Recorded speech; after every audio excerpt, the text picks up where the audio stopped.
안녕하세요. 선윤정 노무사입니다. 오늘은 이제 여름휴가, 그 다음에 연차휴가 관련된 내용을 한번 얘기 드리려고 합니다. 연차유급휴가라는 개념을 먼저 근데 아셔야지 여름휴가랑은 어떤 상관관계가 있을까도 같이 보실 수가 있는데요.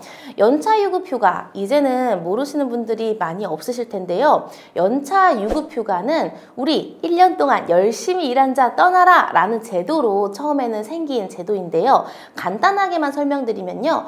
5인 이상 사업장에만 적용되고요. 일주일에 15시간 이상 근무하는 사람에 대해서만 적용되는 제도인데요.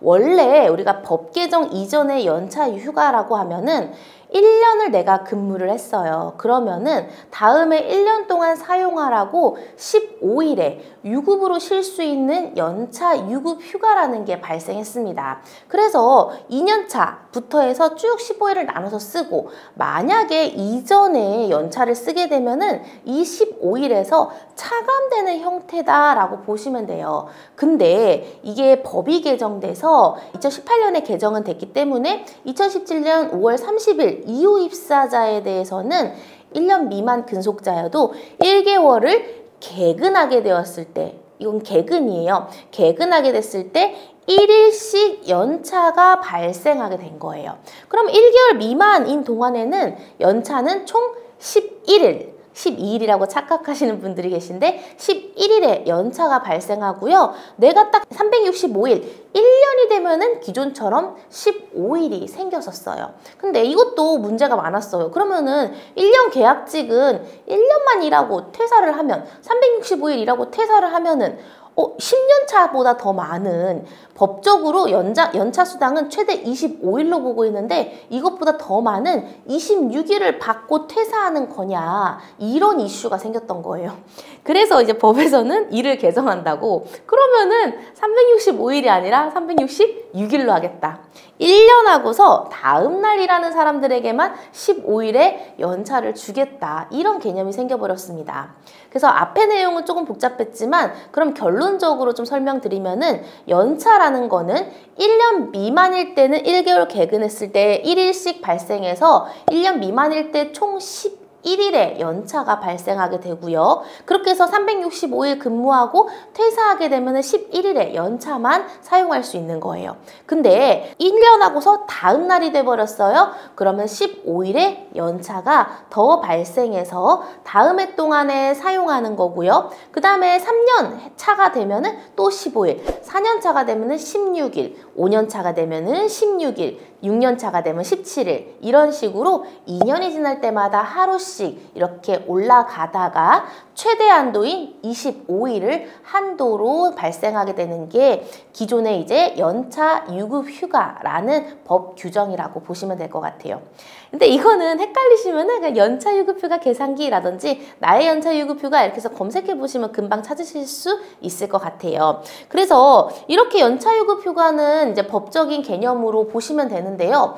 오늘은 이제 연차유급휴가도 연차유급휴가인데, 그러면은 내가 이제 여름에 휴가들을 갈 수가 있잖아요. 매월 한 개씩 쓸 수도 있지만 여름에 뭐 3일, 5일 이런 식으로 이제 몰아서 쓰게 되는 휴가, 이 부분은 연차휴가인가 아닌가, 이 부분이 항상 이슈가 돼요. 그러면은 이제 연차휴가라는 거는 어떤 경우에 연차휴가냐면요. 근로자, 내가 나 이날 쓰고 싶어요 라고 해서 이날을 작성해서 내가 자의로 해서 날짜를 지정하는 게 사실은 연차유급휴가예요. 그러면은 제가 이때 여름휴가 가겠어요 사실 신청한 거는 오케이예요. 근데 내가 날짜를 지정한 게 아니고 갑자기 사업장에서 뭐 예를 들어서 8월 29일부터 31일까지 여름휴가로 쉬겠다라고 문을 닫아버린 거예요.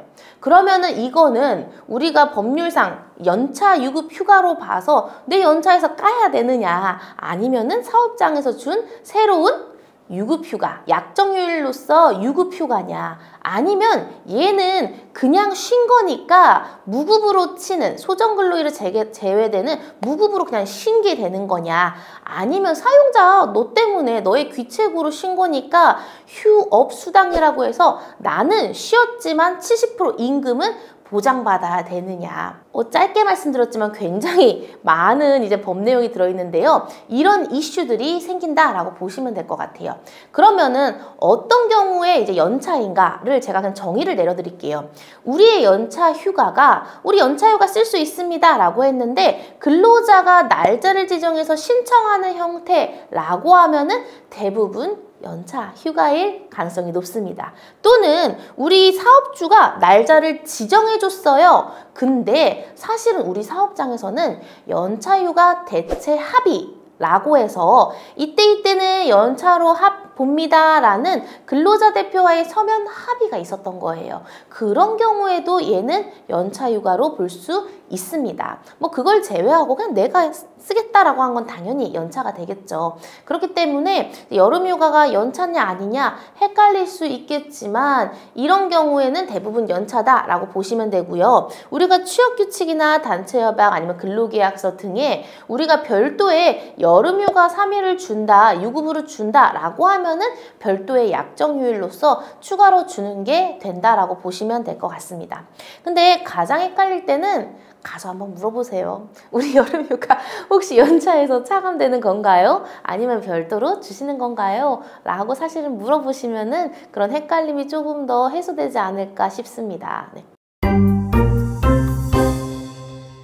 그래서 오늘은 이제 여름휴가 다녀와서 이 여름휴가 다녀온 게 연차일까? 유급휴가일까? 추가로 든 휴일까? 아니면 무급일까? 고민이 되시는 분들이 있을 수가 있는데요.